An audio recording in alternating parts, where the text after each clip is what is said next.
Yo guys, what's up? Today I just wanted to give you my first impressions of Fallout 76 in 2025. I mean, you saw the title and the thumbnail, right? I played Fallout 76 before. This was about 4 years ago when it first released. I didn't really like it at that point.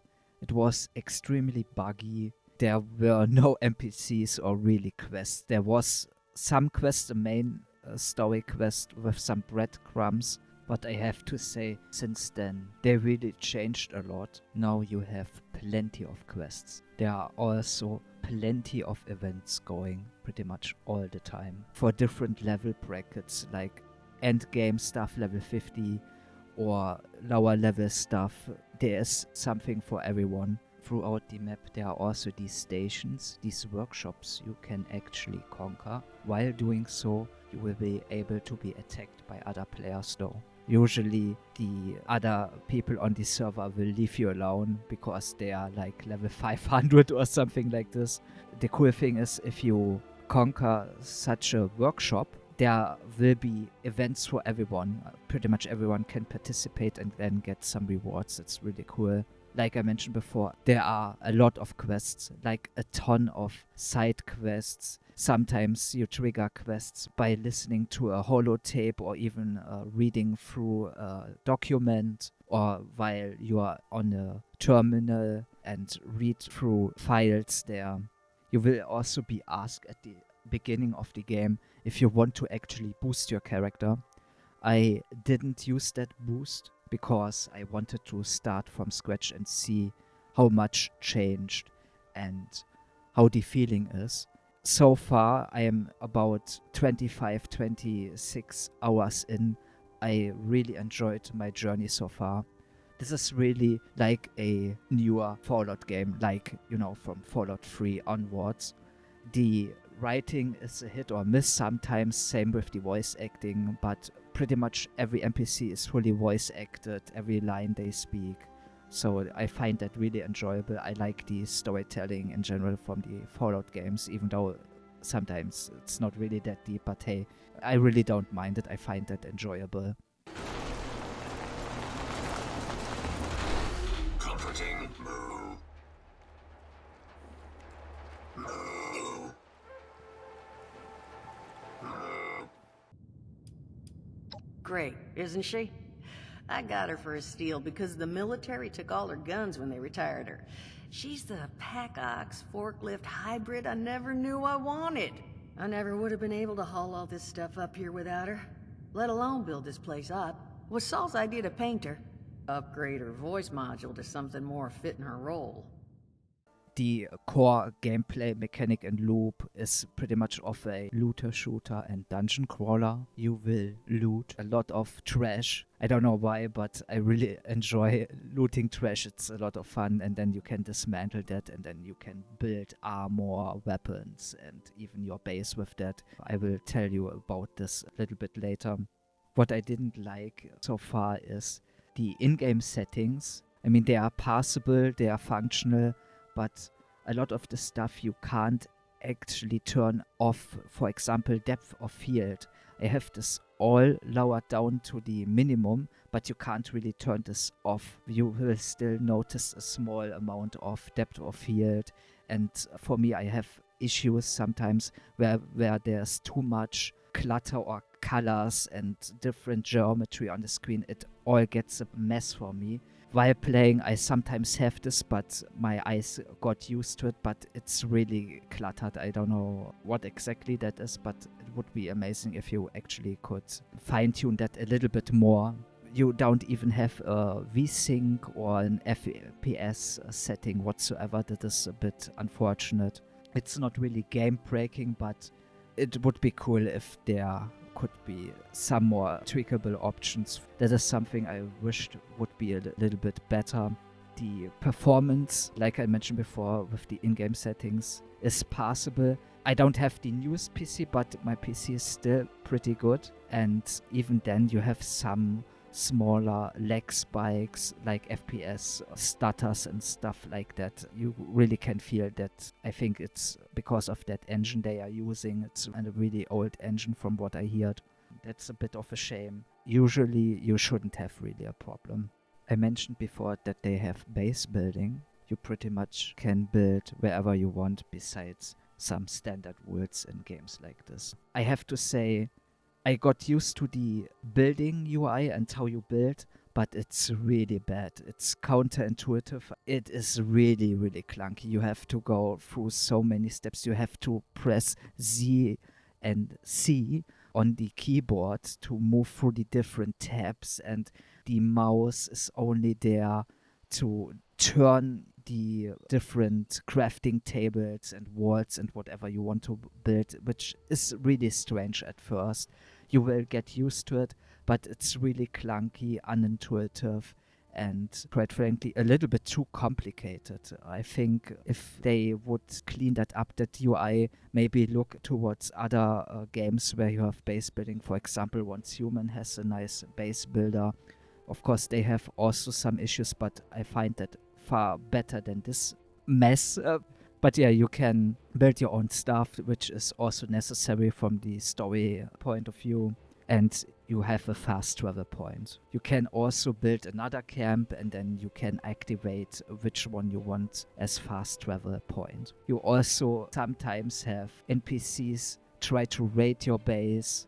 That's also really fun. You can then have different turrets for defense and stuff of that nature. So again, I got used to it, but I really don't like it. I really, really don't like it. I like more to travel around the map and discover new places and dungeon crawl. That's, I think, what Bethesda does really well. Like these casual dungeon crawlers, like the Elder Scrolls also have been. If you are someone that likes these types of games, especially from Bethesda, I wholeheartedly can recommend you this game. Of course, this has a lot of jank and problems, but I find it really, really enjoyable. I'm really addicted at the moment, so huge plus in my opinion. I'm currently around level 31.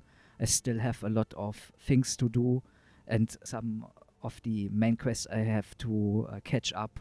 But on that note, the leveling experience is also really enjoyable. It doesn't take too long. It also is not too fast. It's really, really good. It feels really, really good.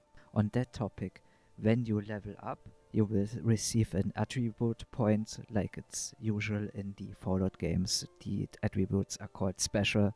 In this case, you can choose between the different attributes like strength, charisma, intelligence, and so on. And then you can choose one card.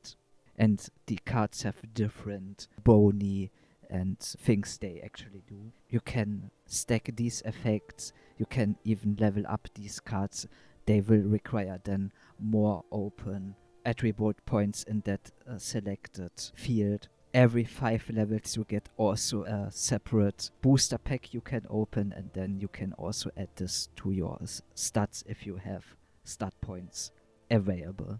And there are also legendary cards, but I'm not there yet. There are some really funny encounters you will have. I won't spoil too much. I know I'm sometimes a bit vague here, but I don't want to spoil you guys too much because I think this would take away from your experience if you want to give this a try. Yeah, the music is also really cool, like standard thing for Fallout. I find that really enjoyable. What I found also was a bit disheartening. There was a quest, this was a story quest, a mandatory story quest. If you didn't boost, this was really important that you actually go through this. This quest was called Strength in Numbers, and I did some research and I found an old post on Reddit.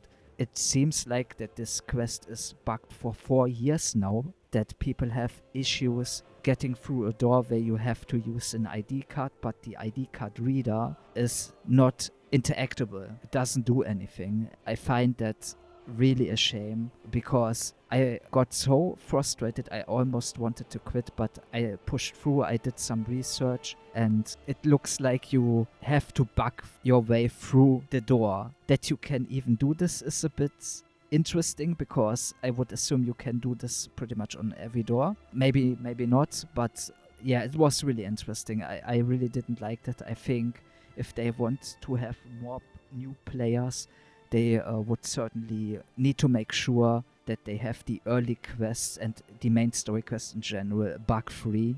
You also need to clean up the building UI and the building features because, my god, it's not good. It's really bad. Another thing which I understand but I don't like, the monetization on this game. First of all, you need to buy this or you play through the Xbox Game Pass, for example, which would be already a subscription, or you buy the game. I bought the game. And then you have a season pass, which I don't have too much issues with that. But in that battle pass, you have some options where you would actually need Fallout First. And Fallout First is another subscription, their subscription pretty much. And then you get some boni like atoms, which is the currency for the in-game shop there. And other benefits like exclusive packs you can buy, some other boni like XP buff or a progression buff for the actual season pass. Okay, back to the battle pass. Through some challenges, there are also kind of like little quests, can also get atoms and also the tickets for the battle pass, and the battle pass itself is free. But again, I really don't like the system. I would rather buy the battle pass instead of having to buy a subscription to then get some additional boni. I didn't go too deep into the shop yet, but you can also buy furniture, cosmetic items, blueprints, and even, that was newly added, level 50 character boost, which I'm not a huge fan of.